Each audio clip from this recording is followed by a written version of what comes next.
So my name's Anna. I'm a probation officer, community youth worker with Regina Community Corrections. That's with the Ministry of Corrections, Policing, Public Safety. My name is SIEC. I'm a registered nurse with Corrections for the Government of Saskatchewan. My name is Travis Carter. I'm a correctional officer at the Regina Provincial Correctional Centre. I'm Winona. I work at Paul Dojak Youth Centre. I am a facility youth worker. Regina Community Corrections is an essential part of the provincial justice system. We provide supervision services for adults and youth in the community. I supervise individuals in the community who are justice involved. We help to facilitate rehabilitative services. Our mission is really to maintain the rule of law. We want to safeguard society, all while upholding the rights of citizens. Paul Dojak Youth Centre, for those who may not know, is a youth custody facility. It houses young offenders from age 12 to 18. I will work one-on-one with those young offenders.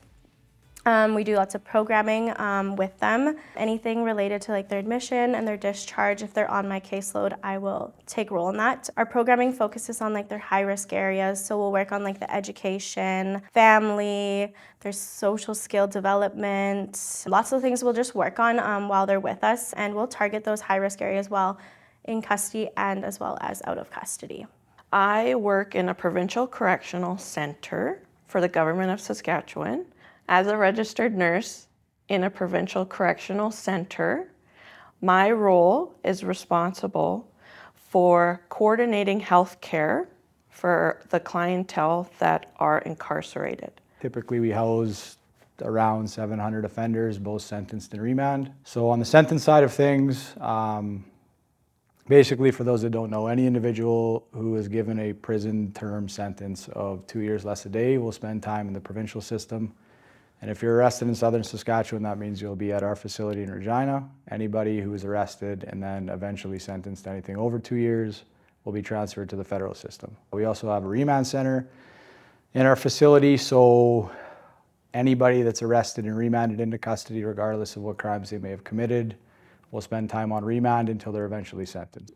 So my role as a correctional officer is mainly safety, security, and supervision. So the unit that I work on is the medical unit. Me and my partner every day are responsible for the inmates that are on that unit. Mainly just sort of facilitating the process of the correctional facility. So if guys have court, we're kind of getting them ready to go to court, whether that's a video court, which we have in our building, or if they have court or trial or something that's happening in person, then we deliver them to the admitting staff, or the sheriffs come and pick up those guys and kind of take them to court. So typical workday, so a lot of administrative duties, emailing, correspondence, meeting with clients. We are working using CBT, which is cognitive behavioral therapy, to just help identify those thinking errors that can contribute to criminal behaviors, as well as using it's called relapse prevention planning. And that helps us to work with the client so that they can determine any exit strategies or thoughts, feelings, or behaviors that can additionally contribute to those negative behaviors. A typical work day for me consists of a lot of the same duties, such as administering medications, delivering immunizations, anything from wound care, coordinating chronic health conditions, also responding to urgent or emergent health situations. People who work in corrections come from a number of different backgrounds, and that in its own way brings a lot of diversity and different levels of understanding. Diversity in corrections brings a wealth of cultural knowledge and sensitivity that not everyone possesses, and that helps to facilitate stronger understanding of the people who are coming into our office as clients on a day-to-day basis. Skills and characteristics that are important to have in this particular line of work. Number one is to be able to think and perform under pressure. the unit that I work on, like I was saying, I think right now there's 14 inmates there, but each one of those inmates is vastly different from each other, right? So being able to communicate to those guys and kind of understand how they operate and kind of what strategies to intervene if there's something going on that's going to work. The way that the jail is structured and the way that most emergency services are structured is kind of like that team mentality, right? So we depend on each other. Every day at work, I have a partner that I work alongside of. So there's two of us on the unit at all times.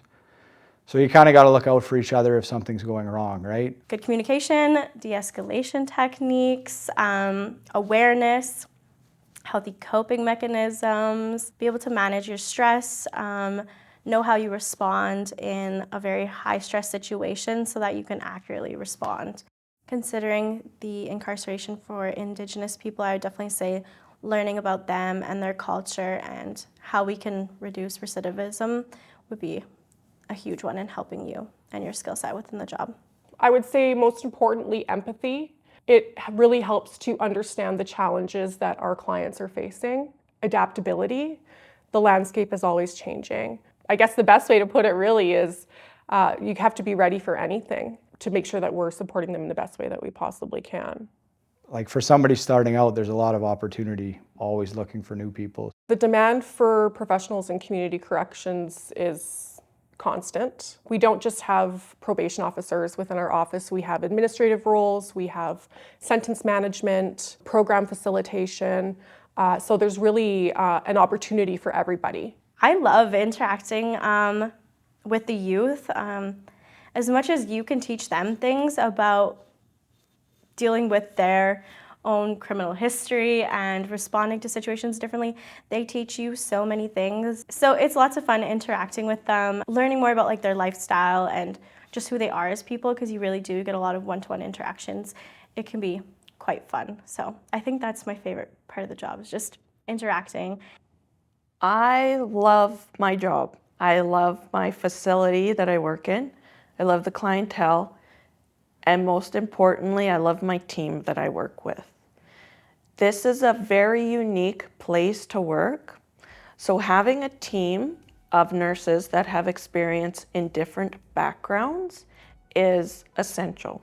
I would say the coworkers, the people that I work with are what make the job the most enjoyable for me. Being able to talk and joke and laugh with the people that you work with, for me anyways, helps a lot. So that's the biggest thing. I love the ability to be part of somebody's success story, especially for those who have faced just so much adversity. It's really meaningful to see the impact that clients are able to make on their own lives with the tools that they already have, but that also can be given to them. And I think that's why I do what I do. Even though this job can be very intimidating, it can be very rewarding at the end of the day. You could definitely go home at the end of the day knowing that you might have made the slightest impact in someone's life and or just the community as a whole, right? So I think that is the best thing of the job. I would say that passion matters, and to do what really motivates you.